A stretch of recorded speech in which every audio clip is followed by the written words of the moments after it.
नमस्ते सभी भाइयों और बहनों को। वुमेन टीवी के जितने व्यूअर्स हैं जो हमारे साथ जुड़े हैं, आप सभी को मैं सादर प्रणाम करती हूँ, नमस्ते कहती हूँ। और आज मेरे साथ बहुत ही खूबसूरत, हमारे बहुत ही सम्माननीय मेहमान हमारे साथ जुड़ी हुई हैं। श्रीमती छाया श्रीवत्सर जी। छाया जी बैंगलोर से हमारे साथ जुड़ी हैं। छाया मैम, आपका बहुत बहुत स्वागत है। मैं तो खुद ही उनसे बहुत ज्यादा प्रभावित रही हूँ, उनके जीवन से मैंने भी बहुत कुछ सीखा है। छाया जी हमारे वुमेन टीवी नेटवर्क की फाउंडर मेंबर में से एक हैं। जब ये हम इस तरीके का एक कम्युनिकेशन ब्रिज पूरे भारत में बनाने की बात कर रहे थे, तो छाया जी से हमें बहुत इनपुट और बहुत गाइडेंस मिली थी। छाया मैम के बारे में थोड़ा सा मैं बताना चाहूंगी।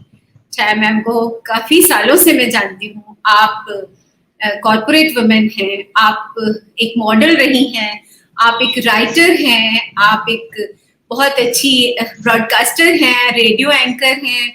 मैम बहुत ही संवेदनशील महिला हैं, महिलाओं को प्रमोट करने के लिए बहुत आगे आई हैं। गिल्ड ऑफ वुमेन अचीवर्स नाम से संगठन है मैम, महिलाओं की जो प्रतिभा है, महिलाओं की अचीवमेंट्स को रिकॉग्नाइज करती हैं, उनको एनकरेज करती हैं। इसके अलावा मैम बहुत सारे कॉर्पोरेट ऑर्गेनाइजेशंस में मोटिवेशनल प्रोग्राम्स करती हैं। बहुत से लेक्चर्स उनके होते हैं जिनसे बहुत हमारे युवाओं को लाभ होता है।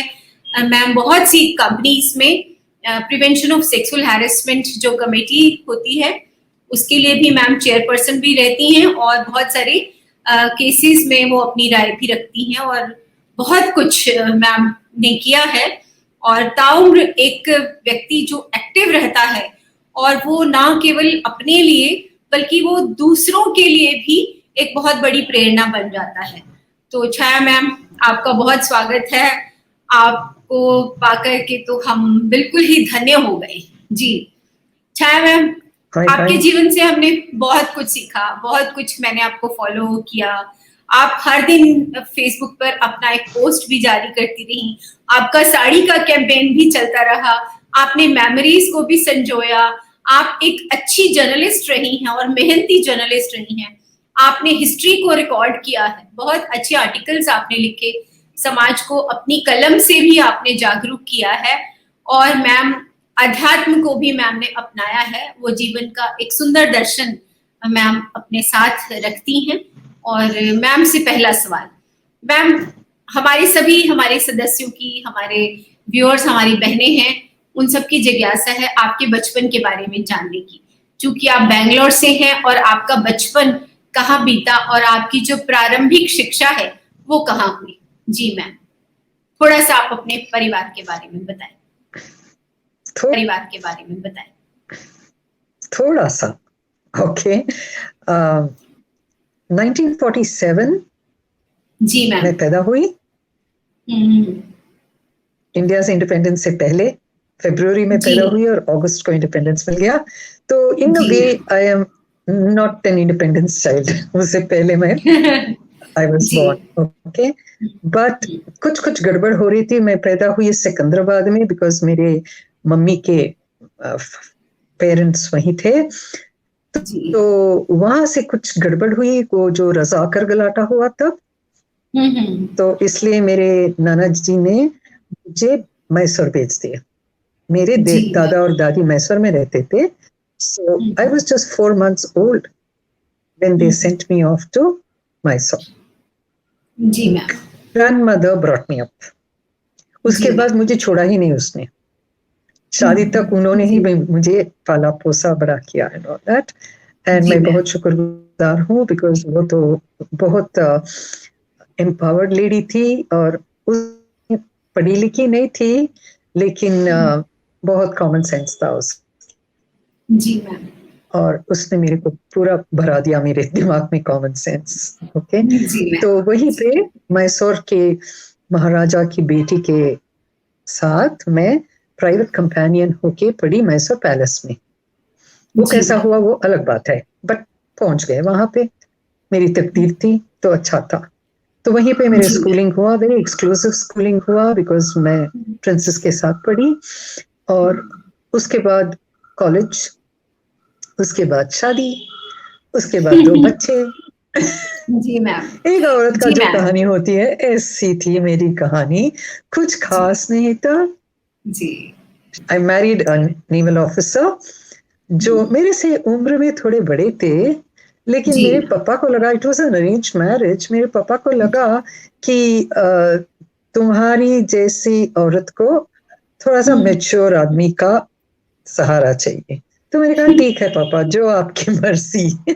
जी ma'am. And it was good because in a way my husband became my guru from then, and we had a lot of fun together also. We used to go for dances in the club and all that. All right, wo bhi tha, but he was a little more serious than I am. तो उसने मेरे से हंसना सीखा और मैं जी। उनसे serious होना सीखा। तो इट संजीदा वाज अ होना वेरी, सीखा। Yes, so it was a very good combination दोनों का। जी मैम। ओके, तो और क्या, बच्चों के बाद मैंने जी। एमए ज्वाइन किया, मैं बॉम्बे यूनिवर्सिटी में एमए इन जी इंग्लिश मैम। लिटरेचर किया, जी। क्योंकि मुझे काम करना था। लेकिन मुझे लगा कि teaching is the best job एक मदर के लिए। जी। लेकिन स्कूल समझे, मुझे कॉलेज में टीच करना था, तो मैंने एमए की and I started working as a lecturer in Bombay. और जी। वहां से माय हस्बैंड का ट्रांसफर हुआ विशाखापट्टनम। विशाखापट्टनम में ऐसा कोई चांस नहीं था, बट वहां पे हमारे लाइब्रेरी में, नेवल लाइब्रेरी में काफी अच्छे अच्छे किताब होते थे, तो मैं बहुत पढ़ती थी। और जब वो खाने के लिए आते थे ना, तो मैं उसको बताती थी कि कौन सा बुक पढ़ी मैंने, उसमें क्या था एंड ऑल दैट। तो एक दिन उसने ऐसे बोला, तो इतना पढ़ती है, लिखती क्यों नहीं तुम? जी। तो मैंने सोचा ठीक है, ट्राई करूंगी। और नेक्स्ट डे मैंने कहा मैंने लिख लिया, तो उन्होंने बोला पढ़ लो। तो मैंने पढ़ा, और वो आर्टिकल था, एक औरत संडे को भी उसको रेस्ट नहीं मिलती है, भगवान जी। को मिलता है लेकिन औरत को नहीं मिलती। वो इट वाज आपका अ पहला हंसी आर्टिकल था। मजाक, या it was called no Sabbath for women. और उसने सुना, बोला अच्छा है, why don't you send it to Deccan Herald? Deccan Herald was a very big paper in Karnataka at that time. जी मैम। तो मैंने कहा ठीक है, मैंने भेज दिया, उन्होंने एक्सेप्ट कर लिया। मुझे पहली चेक आई 32 रुपीज का। जी। 32 रुपीज इन 1973 में पहली कमाई इन अ वे, इन राइटिंग। जी। पहले, उससे पहले तो I was teaching and all that, मेरे राइटिंग में पहली कमाई था। और that was the beginning of my journey as a journalist. जी जब मैम। वो चस्का लग गया ना, लिखने का चस्का जब लग जाता है, तो जी। बारिश जैसे बरसती गई, जी। लिखती गई। It was good. And in a way, he is the one who discovered the potential of a writer in me. And uske baad, it was easy for me to discover my own, maximize my own potential. उसके बाद हम वापस बॉम्बे आ गए, next posting. और उस posting में इस बार मैंने फेमिना में गई as a sub editor. Mrs Vimla Patil के साथ काम किया मैंने, बहुत सीखा, बहुत सीखा। She was the editor and she was a fantastic editor. And then I would also, वो ईव्स वीकली करके और एक मैगजीन था, विमेंस मैगजीन। उस जमाने में विमेंस मैगजीन अलग किस्म के होते थे, बहुत आइडियाज देते थे लेडीज को कि कैसे करे, ये करे, वो करे। और तब तो ये फैशन वैशन का इतना नहीं था, ओके, काफी सीरियस होता था। एंड जी। हम जैसे औरत थे जो स्मॉल टाउन से आए ना, तो हमें सीखने के लिए बहुत मिलता था ये मैगजीन से। जी ma'am. So that was good experience for me. और मिसेस पाटिल ने मुझे काफी असाइनमेंट्स दिया एज अ फ्रीलांस। जी। कॉलेज में टीच करना था, इसलिए मैंने बोला मैं फ्रीलांस करूंगी। तो उन्होंने बहुत अच्छे अच्छे असाइनमेंट्स दिया मुझे। उसकी वजह से मुलाकात हुई, बहुत बढ़िया लोगों से मुलाकात हुई, जी। Ladies and man. And it it was a good life as a journalist. जी मैम। टीचिंग भी हो रहा था साथ साथ में। बट आफ्टर सम टाइम मुझे काफी अस्थमा हो गया था बॉम्बे में, कोई एलर्जी की वजह से। तो 10 साल के बाद मेरे डॉक्टर ने कहा आपको इतना टीचिंग करना नहीं अच्छा लगता है, why don't you switch your job. तो मैं कॉर्पोरेट लाइफ में चली गई। I went to a company called Westwork engineers as a publicity manager, because मैं लिखती थी ना, तो उन लोगों ने पहचान लिया कि ओके पब्लिसिटी के लिए अच्छी होगी ये। तो वहां से मैं गई Eureka Forbes. I set up their advertising and sales promotion department. That was a good experience. वहां से मैं गई ताज होटल ग्रुप में। I worked in their studio. I used to write the menu cards for them. Okay. And being a vegetarian, I had to write menu cards of non-vegetarian food. तो मैं घर में आके मेरे 2 बेटे हैं, उनसे पूछती थी इसको क्या कैसे लिखना है, उसको क्या कैसे लिखना है। तो उन लोगों ने मेरे को गाइड करते थे, और चेयरमैन होते उनको बहुत अच्छा लगा जो मैं लिखती थी। And my sons would say आप पगार में आधा पगार हमें दे दो आपको। सो चलता रहा मेरा। टीचिंग तो खत्म हो गई, बट माय कॉर्पोरेट लाइफ चलता रहा। उसके साथ मेरी फ्रीलांस राइटिंग भी चल रहा था। It was good. Then I'm giving you in a very, very quick way, whatever, because I'm 73 years old. काफी किया है मैंने, वो सब बताने से टाइम हो जाएगा, इसलिए मैंने उसको छोटे छोटे स्टोरीज करके बता रही हूँ आपको। और उसके बाद मेरे हस्बैंड की रिटायरमेंट हुई बैंगलोर में, तो हम बैंगलोर आ गए because his parents way living here, तो हम वापस इधर आ गए। तब मैंने सोचा मैं इतनी लिखती हूँ तो मैं अपनी मैगजीन क्यों ना स्टार्ट करूं।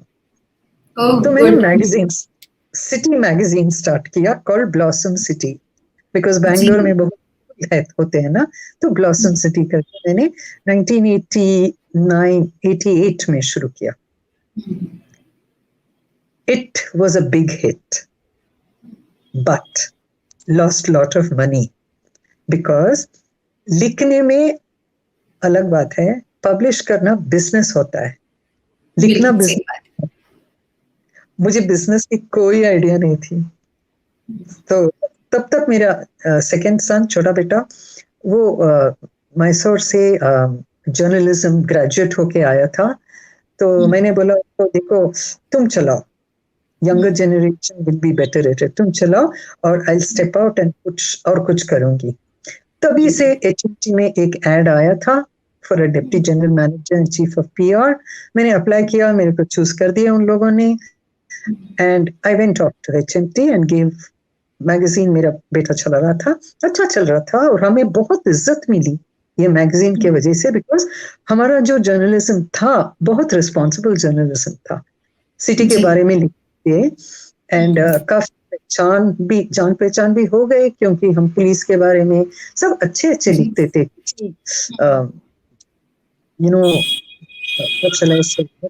लिखते थे हम लोग, जो नेगेटिव था उसको पॉजिटिव वे में बताते थे, अगर ऐसा होता तो अच्छा होता करके। So we were very popular, okay, even in all these bureaucratic circles में। अभी भी काफी लोगों को उनको रिटायर हो गया है, मैं मिलती हूँ, अभी भी वो लोग मुझे पूछते हैं तेरा ब्लॉसम सिटी क्यों क्लोज कर दिया तुमने करके। उसका एजुकेशन इतना ऊंची इसमें था, लेवल पे था। Anyway, we closed down because of money issues.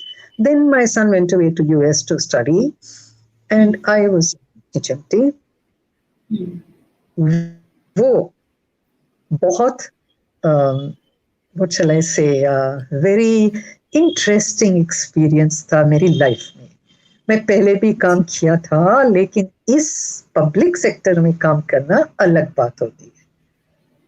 यहाँ पे हमारी जैसे औरतों को मुश्किल हो जाता है, क्योंकि प्राइवेट सेक्टर में हम बिंदास रह सकते हैं, पब्लिक सेक्टर में ऐसा नहीं रह सकते, वो भी एक लेडी होकर। मुझे क्या पता, तो मैं अपने काम करते गई। मेरे चेयरमैन को बहुत अच्छा लगा मेरे आइडियाज, बिकॉज मैं प्राइवेट सेक्टर से आई थी ना, मेरे काफी नए नए आइडियाज थे, और वो लोग एक्सेप्ट कर दिया था चेयरमैन ने, एंड करती थी, और मैं बहुत वो चले से हाई प्रोफाइल हो गए। मेरे बारे में आर्टिकल सब आने लगे कि वेरी इनोवेटिव पीआर एक्सरसाइजेस करके। लेकिन क्या होता है बड़े कंपनीज में आप जरा लो प्रोफाइल रहना अच्छा होता है। हाई प्रोफाइल हो गए ना, बहुत सारे लोग एनिमीज बन जाते हैं, उनको थोड़ा सा इनसिक्योर फील हो जाते हैं। मुझे क्या पता। So one day I realised, it was too late when I realised.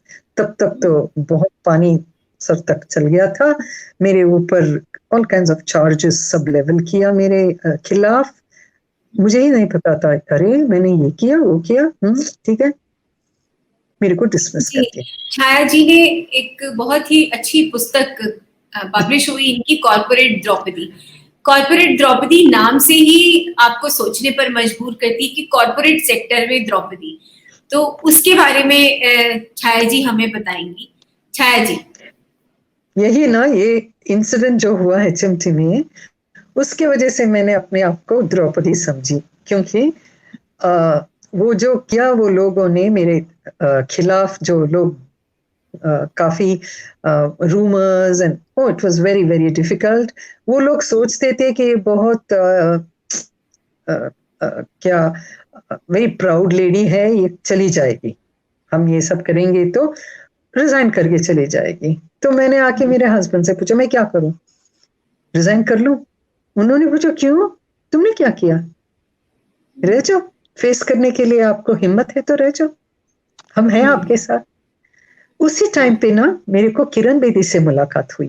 वो आई थी बेंगलोर और हमने उसको एक अवार्ड दिया था, मेंटर ऑफ द ईयर। उसके बाद मैंने बोला किरण जी मुझे प्लीज बताइए, बहुत सता रहे मेरे को कंपनी में, मैं क्या करूं? उन्होंने 3 क्वेश्चन पूछा। तू इनोसेंट है क्या? मैंने हाँ जी मैंने कुछ नहीं किया है। तेरे पास प्रूफ है क्या? हाँ है, प्रूफ है, because I am a writer, मैं सब लिख के रखती थी, डॉक्यूमेंट करके रखती थी। देन शी सेड हिम्मत है क्या, फैमिली सपोर्ट है क्या? मैंने कहा है, तो लड़ो। तो मैंने कहा ठीक है लड़ूंगी, लेकिन बहुत मुश्किल था लड़ाई, क्योंकि मेरे को ना अपनी वो टाइटल जो है चीफ ऑफ पीआर, उसको निकाल के मेरे को ऑफिसर ऑन स्पेशल ड्यूटी करके डाल दिया था जी। उसका मतलब है पगार आती है, मेरा कैबिन है, लेकिन काम नहीं है। तो उसने सोचा ये बहुत प्राउड लेडी है, बिना काम के बैठेगी नहीं, चली जाएगी। तो मैंने कहा ठीक है, अब काम नहीं दोगे तो मैं क्या करूं? तो मैं पढ़ने लगी, भगवत गीता पढ़ने लगी मेरे कैबिन में बैठ के, क्योंकि मेरे कैबिन में कोई नहीं आता था ना, डर के मारे, क्योंकि मैनेजमेंट इज अगेंस्ट मी। तो मैंने काफी किताबें पढ़ी, यू नो मेरा नॉलेज बढ़ गया उस टाइम पे। जी।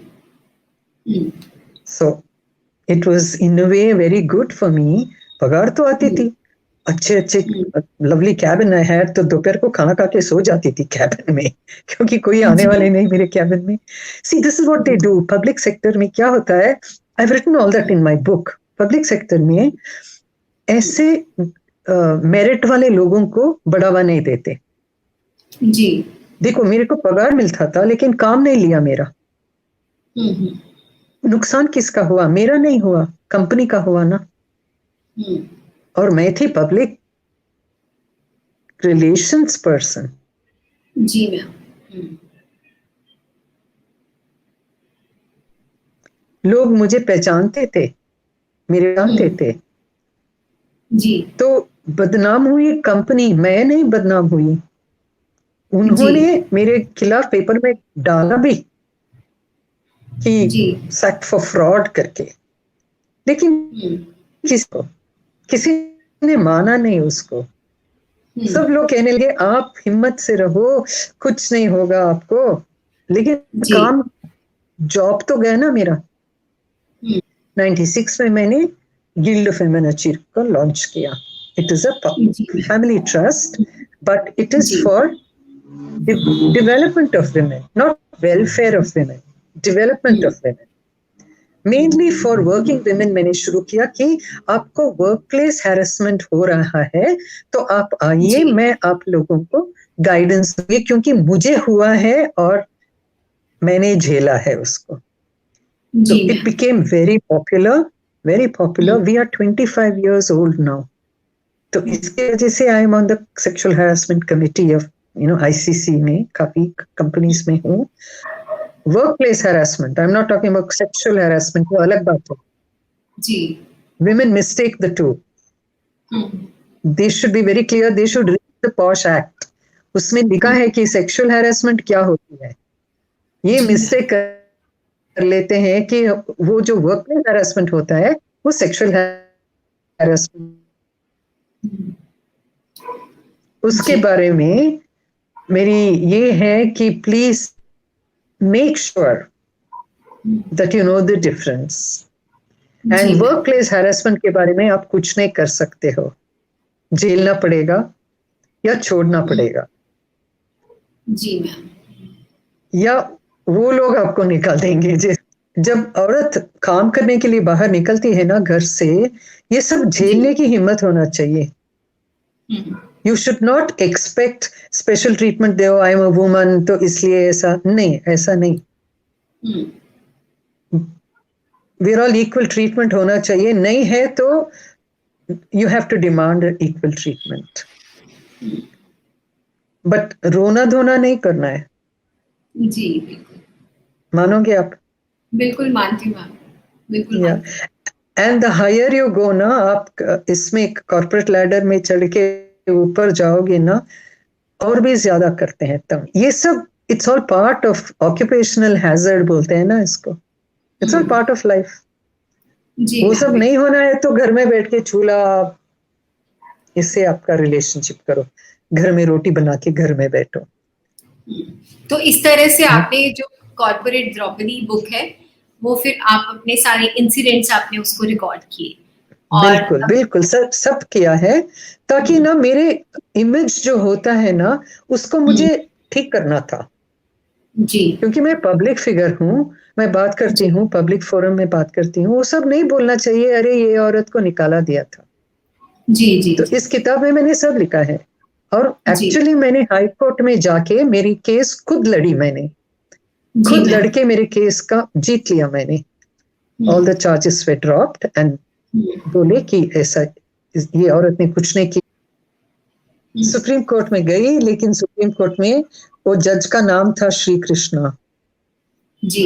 उसने एडमिट ही नहीं किया. अगर एडमिट किया होते ना तो बीन सॉर्टेड आउट. द्वापर युग में श्री कृष्णा आके हेल्प किया था द्रौपदी को. इसको ये श्री कृष्णा ने हेल्प नहीं किया. That is how the book starts. Then it goes on to talk about किसने क्या किया, क्यों किया, कैसे किया, सेक्टर कैसा चलता है. क्योंकि मैं बहुत नजदीकी से देखी मैंने पब्लिक सेक्टर का क्या क्या होता है. जैसे एमपीस लोग आके क्या क्या अपना हिम्मत दिखाते हैं, अपना वो पावर दिखाते हैं. Really bad, you know. It's very sad because वहां पे बहुत रिसोर्सेस होता है पब्लिक सेक्टर में, और जो लोग काम करते हैं वहां पे ना काफी जानकारी है उन लोगों को. But they are not allowed to work in peace. बहुत ऊपर का दबाव बहुत होता है, क्योंकि मेरी गवर्नमेंट इज वेरी ब्यूरोक्रेटिक. मैं ओपनली बोल रही हूँ सब, क्योंकि मैंने झेला है ये सब. एंड वो इतना करके एचएमटी का watch division was so good and so very successful, बंद कर दिया ना उसको. व्हाट अ पिटी. सी जी, हम बाहर के एनिमीज को हम खोजते हैं, जब अंदर के ही एनिमीज हो जाते हैं तो क्या कर सकते हैं कुछ भी. जी छाया मैम, मुझे आपसे पूछना था कि आपने छायाइज्म की बात की, आपने कॉर्पोरेट द्रौपदी की हमसे अभी बात की है, बताया है. एक इंसिडेंट मैं आपसे पूछना चाह रही थी. आपने अपने पापा के बारे में, अपने फादर के बारे में भी लिखा है, तो एक छोटी सी घटना आप मुझसे जिक्र कर रही थी, तो मैं चाहती हूँ कि वो आप हमारी ऑडियंस को भी सुना दीजिए जी. ओके. पापा 4 साल हो गए. He was 93 when he died. और मैं पापा की बहुत क्लोज थी बचपन से. और मुझे लगता है कि जो भी मैं औरत हूँ आज, मेरे पापा के freedom that my papa gave me to express myself, do what I want to do. He was always like, I trust you. वो ऑलवेज बताते थे मेरे को, I trust you, that was enough for me to keep me on the right track. तो जब मेरी 16 years की थी तो मैं कॉलेज से वापस आई, घर के सामने एक इम्पोर्टेड गाड़ी खड़ा था। तो उस जमाने में इम्पोर्टेड गाड़ी कहाँ होते थे ना, बहुत रईस लोगों के साथ होता था। तो मैंने बोला ये कौन आया घर? देन अंदर गए तो पापा थे, पापा एक और आदमी था उधर। तो पापा ने बोला मीट सो एंड सो, वो कुछ बात करना चाहते हैं तुमसे, मैं क्लब जा रहा हूँ। तो चले गए क्लब। तो मैंने कहा ये आदमी को मेरे से क्या पूछना है? नहीं भैया, what can I do for you? उसने बोला देखो, आई सॉ यू, एक शादी में देखा मैंने आपको और आपसे शादी करने का इरादा है। ऐसे अच्छा, मेरे को ऐसा इरादा नहीं है, मुझे शादी ही नहीं करना है अभी, I am only 16 years old, मुझे पढ़ना है, आगे जाना है। नहीं नहीं, आप पढ़ सकते हो, मैं आपको कॉलेज भेजूंगी। अरे वाह, आप क्यों भेजेंगे मेरे को कॉलेज? नहीं पापा भेजेंगे मेरे को कॉलेज। नहीं नहीं, आपको आगे जाना है तो फॉरेन लेके जाऊंगी। ऐसे नहीं, मुझे सब वो सब अपने आप से करना पड़ेगा, प्लीज पक्ष दे दो। जी। तो 1 घंटा बहुत कोशिश किया उसने, लेकिन चला गया। उसके बाद मेरी दादी अंदर बैठी थी, मैंने बोला क्या बोला तुमने? मैंने बोला दादी माँ मैंने ना बोला। तो क्या बोल रही है, लक्ष्मी आई थी घर में और तूने ठुकरा दिया लक्ष्मी को? तो मैंने कहा दादी माँ मुझे सरस्वती की कृपा चाहिए, लक्ष्मी अपने आप आएगी बाद में। पापा आए क्लब से, तुमने क्या डिसीजन लिया? मैंने बोला पापा आपको पता है मैं क्या लूंगी? हाँ पता था, इसलिए छोड़ के गया। ये था उसका ट्रस्ट। जी। कितने पापा लोग ऐसे करते हैं, है ना? मैं बहुत मिस करती हूँ उनको, because he was a doctor also. तो बहुत डाउन टू अर्थ थे। और मेरी हम 3 सिस्टर्स हैं, हम तीनों ऐसी हैं जी। तीनों ऐसी हैं, क्योंकि पापा ने हमको बहुत एम्पावर किया, सशक्त औरत बनाया। जी, बहुत दिया अच्छी बात। हमको। The best way for a father to empower his daughter is to give her the space. उनको डिसीजन, खुद की डिसीजन लेने की स्पेस देनी है और साथ देना है उसको। अगर वो ठीक नहीं हुआ तो ये नहीं बोलना कि तुम्हारी थी चॉइस, नहीं हुआ तो ठीक है बेटी, ऐसे करेंगे तो कैसे? जी बिल्कुल। तो दिस इज, ऐसे करेंगे ना तो हमको कोई डाउरी डेथ का कोई प्रॉब्लम नहीं होगा, बिल्कुल नहीं होगा। वो पापा की छाया होना चाहिए लड़कियों को। जी आप मानते हो? It's very important.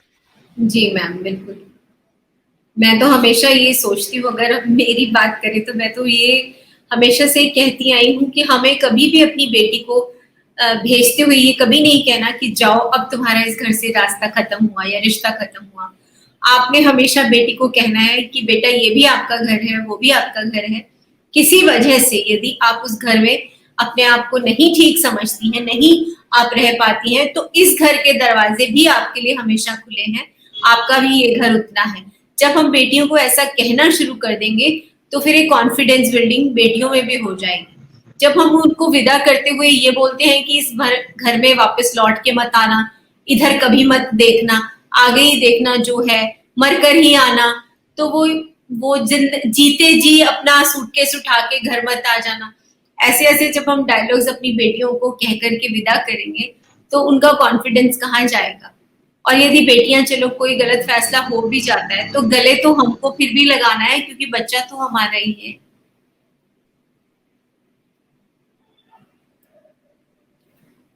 बाबुल की दुआएं लेती जा। जी।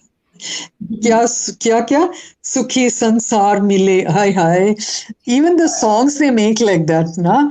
नो बट वन थिंग, एक बात तो मुझे कहनी है सुनीता जी, ये लड़कियां भी ना थोड़ा सा क्या बोलते हैं हम, थोड़ा सा कॉमन सेंस ज्यादा यूज करके मैच्योरिटी ज्यादा यूज करना चाहिए। जी थोड़ा खाना पकाना, घर चलाना थोड़ा सीखना चाहिए। जी बिल्कुल। काफी लड़के फोन करके पूछते हैं, ma'am I am not a chef, I am a wife, मैं क्यों खाना पकाऊं, वो भी पका सकता है। अरे वो भी पका सकता है, तुम भी पका सकते हो। आई एम नेवर डन, शादी से पहले मैंने कभी खाना नहीं पकाया। तो कौन पकाता था शादी से पहले? कोई नहीं पकाते थे ना। शादी के बाद ही पकाने पहले तो मम्मी पकाती थी, वो भी एक औरत है, वो ठीक है, मम्मी पकाती है वो ठीक है, और आप नहीं पकाना है। सो यू सी, आजकल की लड़कियों को ना घर चलाने उसके बारे में करने का कोई इंटरेस्ट नहीं है। करियर करियर करियर, अरे हम भी करियर किया है ना सुनीता जी, आप भी करियर किया है ना, खाना भी पकाया है ना, घर भी चलाया है ना, सब किया है हम लोगों ने। तो आजकल की लड़कियां जरा एडजस्ट करके करना चाहिए।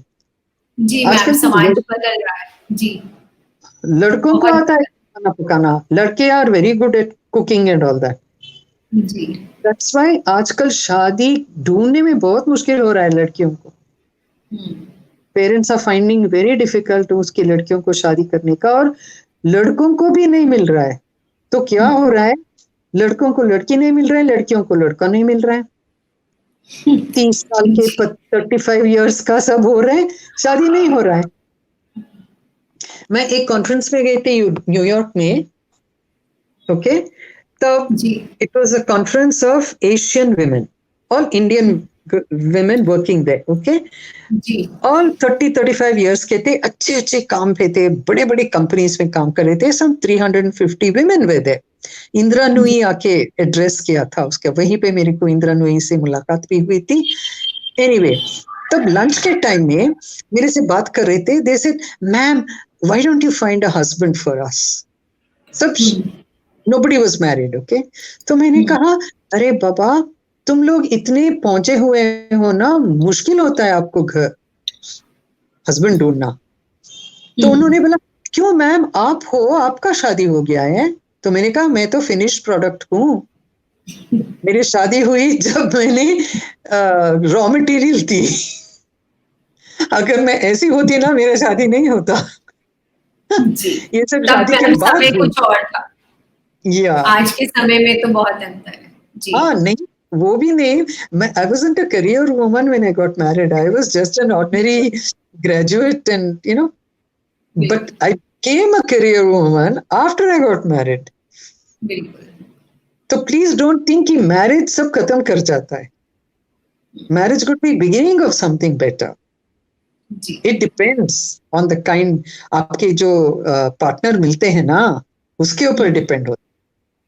तो चूज करना है। पेरेंट्स को भी, ये पेरेंट्स भी ना जल्दबाजी कर लेते हैं लड़कियों को विदा करने की, ये वो जो जल्दी में किसी किसी से शादी करवा देते हैं। एज अ लाइफ कोच मेरे पास आते हैं ना, व्हाट डू आई से, शादी होके 1 साल हो गए बस, फोन करके पूछ मैम क्या करूं मैम, ये ऐसा करता है वैसे करता है, ये करता है वो करता है जी, क्या करना है। 2 ही ऑल्टरनेटिव है, उसी में रह के तो या छोड़ के बाहर आ जाओ। नो छोड़ के कहाँ जाऊं मैं, तो भुगतो। मैम सवाल था कि आपने ऑरेंज कलर को अडॉप्ट किया, ऑरेंज स्टोरी हम सुनना चाहेंगे। What is your orange story? ये ऑरेंज स्टोरी नहीं है, ये ऑरेंज मेरी चॉइस है जी। आफ्टर मेरे हस्बैंड के देहांत हो गया, 16 इयर्स हो गए अभी, तो उसके बाद मुझे तो ऐसे सोशल लाइफ में अच्छा नहीं लगा। उनके बिना मुझे अच्छे अच्छे कपड़े पहन के अच्छे पहले तो मैं बहुत ग्लैमरस लेडी थी, तो मुझे ऐसे कंटिन्यू करने की कोई इरादा नहीं था। इसलिए मैंने सोचा कि चलो एक ड्रेस कोड कर लेंगे खुद के लिए। और दूसरी बात है, I was not even 60 when he passed away. तो काफी क्लब में जब मैं जाती थी एंड ऑल दैट, काफी मर्द लोग मेरे से you must be feeling lonely, मैं आपको बाहर लेके जाऊंगा खाने को and all that, you know. तो मैंने सोचा रे बाबा रे, ये सब क्या है अभी इस उम्र में, मेरे को नहीं चाहिए। तो मैंने सोचा चलो हुलिया बदल देंगे, इसलिए मैंने बाल कलर करना बंद कर दिया, काट दिया छोटा छोटा। अभी एक लॉकडाउन में बढ़ गया है, अदरवाइज मैं छोटा सा हेयर स्टाइल रखती हूँ और ऑरेंज पहन लेती हूँ। अभी मेरे को देखकर सब मेरे को नमस्कार करते हैं, हैंडशेक भी नहीं करते। ओके तो एक स्टेटमेंट हो गई सबको कि ये औरत अलग किस्म की है। And I like it because I can be fun, I can make joke, सब करके भी मैं बहुत सेफ हूँ। इसलिए मैंने ये कलर कोड लिया। लेकिन ये नहीं कि मैं आई वेयर डिफरेंट फैब्रिक्स में करती हूँ, डिफरेंट स्टाइल्स भी पहनती हूँ। ओके और मैं जाती हूँ क्लब्स में भी, अभी भी क्लब जाती हूँ, पर बस ऐसे फ्रेंड्स से मिलने जाती हूँ, इसी ड्रेस को पहन के जाती हूँ। कॉर्पोरेट क्लासेस लेती हूँ, ट्रेनिंग प्रोग्राम्स लेती हूँ कंपनीज में, तभी भी यही पहन के। तो ये मेरा ब्रांड हो गया है, इसलिए मेरे को ऑरेंज लेडी कहते हैं। और जब मैं ट्रैवल करती हूँ ना, जब मैं ट्रैवल करती हूँ, मेरे फेलो ट्रैवलर्स जो हैं 2-3 दिन के बाद वो भी मेरे को ऑरेंज लेडी बुलाते हैं, जैसे तू तो आप तो कभी ऑरेंज ही पहनते हैं क्या करके। तो मैंने कहा हाँ जी जी, इट्स अ गुड कलर। बिल्कुल। आपकी बात सुन करके मुझे एक सवाल मेरे मन में आ गया कि ऐसा क्या है कि पुरुषों को लगता है कि औरत का अकेलापन है, हम सहयोग कर सकते हैं, क्या महिलाओं को भी लगता है कि इस पुरुष का अकेलापन है, हम दूर कर दें? उसका अकेलापन उसका प्रॉब्लम है, हमारा क्या प्रॉब्लम है। बिल्कुल। तो मैं ये कहना चाहती हूँ कि इतनी एज में भी कि एक अलग तरीके का अटेंशन जो है वो अच्छी नहीं लगती। डेफिनेटली आपको वो अटेंशन अच्छी नहीं लगी। और सुरक्षा जो है वो महिलाओं के लिए, वो चाहे किसी भी आयु में है, आज भी बड़ा मुद्दा है। Really for me this is a सुरक्षा कवच। जी मैम, मैं मानती हूँ बिल्कुल, क्योंकि ये कलर ऐसा है कि ये स्पिरिचुअल कलर है। तो काफी लोग मेरे को आके ओम नमः शिवाय करके ग्रीटिंग करते हैं। जी जी ये जी, जी। क्या हुआ, कैसे हुआ, पता नहीं। मैम आप तो गुनगुनाते भी बहुत अच्छा। मैं बहुत I am very fond of listening to old music. वो मेरा AIR चलता ही रहता है। जी मैम, आप फिर सुना दीजिए। आप सुना दीजिए फिर कुछ पुराना। अरे नहीं नहीं नहीं नहीं नहीं प्लीज, वो नहीं करूंगी मैं, वो नहीं करूंगी। गुनगुना बचपन के दिन भुलाना देना। नहीं नहीं, एक लाइन गुनगुनाना एक ठीक है, बट पूरा सॉन्ग एंड ऑल नहीं। एक गुनगुनाइए आप, एक दो लाइन। कौन सी मेरी फेवरेट गाना है? जिंदगी का साथ निभाता चला गया, हर फिक्र को दुए में उड़ाता चला गया। My favourite song. जी, ये तो पूरा भगवत गीता का सारांश है। जी, पूरा गीता का सारांश इस गीत में है, इस गाने में है ना? And Devanand was my favourite actor. जी जी। उससे मुलाकात भी हुई, उनका इंटरव्यू किया मैंने, और मैंने कहा था देव साहब मैंने आपका फिल्म हम दोनों 4 बार देखी। तो उन्होंने पूछा 4 बार क्यों देखी? ऐसे 2 बार, एक आपका डबल रोल था ना, एक रोल के लिए 2 बार देखी, दूसरी रोल के लिए 2 बार देखी। जी जी। तो he was आजकल मैम फिल्म आई हुई है शकुंतला देवी, आपने शकुंतला जी का इंटरव्यू भी किया था, उसका थोड़ी मेमोरी कुछ याद है तो बताइए। देखिए शकुंतला, मैं तो math is not my favourite subject, ठीक है, बट एक असाइनमेंट मिला था उनसे मिलने के लिए, इसलिए मैं गई थी उनसे मिलने के लिए। बॉम्बे में ही गई थी, नेपियन सी रोड में एक छोटा सा फ्लैट में थी।